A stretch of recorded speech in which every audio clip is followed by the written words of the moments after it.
This video is being prepared for Patagala College of Commerce and Management, affiliated to the University of Mumbai, re-accredited with A+ grade by NAC. Welcome to concept-based learning on the subject of Human Resource Management by Ms. Janvi Rao. In the first part of concept-based learning in the subject of human resources, we would be covering human resource management, human resource planning, recruitment, selection, HRD, that is human resource development, and strategic HRM. Moving to the first concept, let us understand what is HRM. HRM stands for Human Resource Management. What is human resource management? Human resources are the employees of the organization, and it is very essential to manage the employees. As we all understand, management is planning, organizing, directing, and controlling.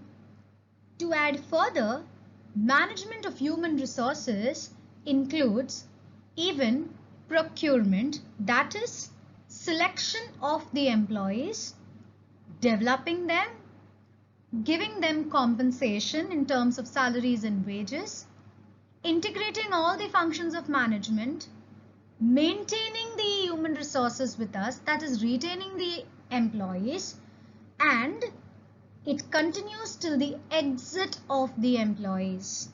And why is this done? To achieve individual, organizational, and social objectives. Therefore, HRM deals with planning, organizing, directing, and controlling of the employees to develop, compensate, integrate, maintain, and continues to the separation of human resources so that the company is able to achieve individual, organizational, and social objectives. Moving to the next slide, we move on to what is human resource planning. What is human resource planning? The process involves analyzing the internal and external environment. We need to understand the demand and supply of the workers, wherein we will forecast the requirements of the company and compare it with the availability of the human resources in the market. That is, we are matching the demand versus the supply of the human resources. In case the requirement is equal to the availability, that is, if demand is equal to supply, there will be no action taken by the company. In case there is surplus of workers, that is, if the company has more workers, the company will have to either downsize, lay off, go for forced retirement, voluntary retirement, or reduce the hour of working. And in case the company has shortage of its workers, the company will have to recruit or select the required employees. Moving to the next concept, we talk about recruitment. Recruitment forms the next function of HRM after human resource planning. Edwin Flippo defines recruitment as the process of searching for prospective employees and stimulating them to apply for jobs. This means that whenever the company would want to recruit its employees, they will have to either sort to internal sources or through external sources. When the company would not want to spend too much on newspaper advertisements or other form of advertisements, the company resorts to internal sources of recruitment in the form of transfers, opting for retired managers that were already there in the company, posting internal advertisements on the notice boards of the company, or going for internal promotions. In case the company would want to hire quality employees outside the organization, they have the options of going through consultants, going for campus recruitment, going for advertisements, or recommendations. Moving to the next concept, we move on to selection. After recruitment, it is time that the company selects the employees through an interview. What does the company do to select the employees? There's a job analysis that the company does, as in what kind of job is available. Based on that, they would advertise the job. Looking at the advertisements, there would be people or employees, prospective employees applying to the company. Post that, the company will resort to various methods of the selection process.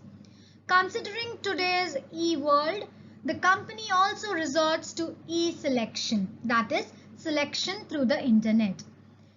So, the employees can apply through job portals, and tests and interviews are taken online also. In case there's a physical test and interviews, there are various kind of tests and interviews that the company would take, after which they would select the employee. But before giving the job offer, the company would go for a reference check, wherein they would check the credentials of the employees with the reference given by the employee in their CV. A few companies resort to medical checkup. The company then resorts to final interview and gives the job offer to the employee. Every company adopts different selection procedures.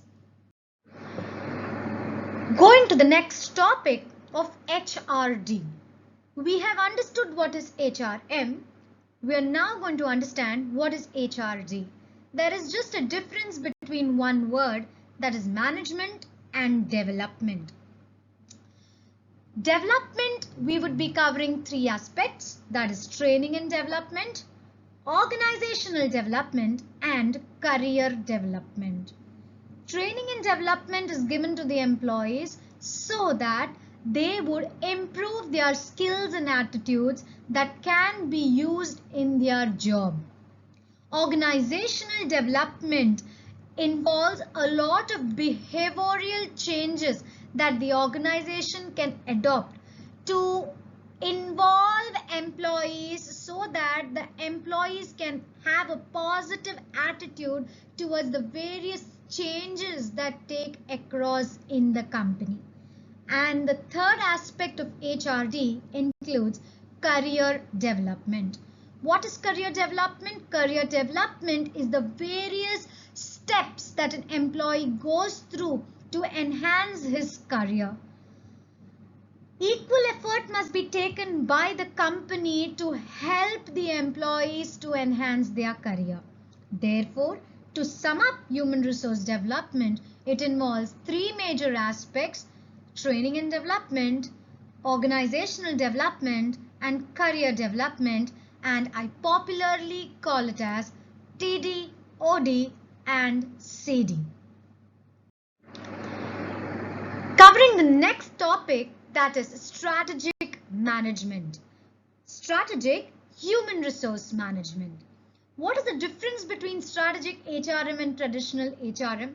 Looking at the points, you would be clearly understanding that the traditional HRM focuses on a short-term time horizon, and the strategic HRM focuses on various time frames. The traditional HRM adopts a reactive approach, whereas the strategic HRM adopts a proactive approach. Traditional HRM looks into aspects of employee relations, whereas the strategic HRM looks into partnership with internal and external groups. Traditional HRM exercises a bureaucratic control, whereas strategic HRM focuses on organic control. Traditional HRM focuses on a very narrow job design, whereas strategic HRM focuses on a broad job design. Companies today need to be adopting strategic human resource management for gaining success in today's world. Well, we are towards the end of the concept-based learning part 1. Thank you so much for your patient listening.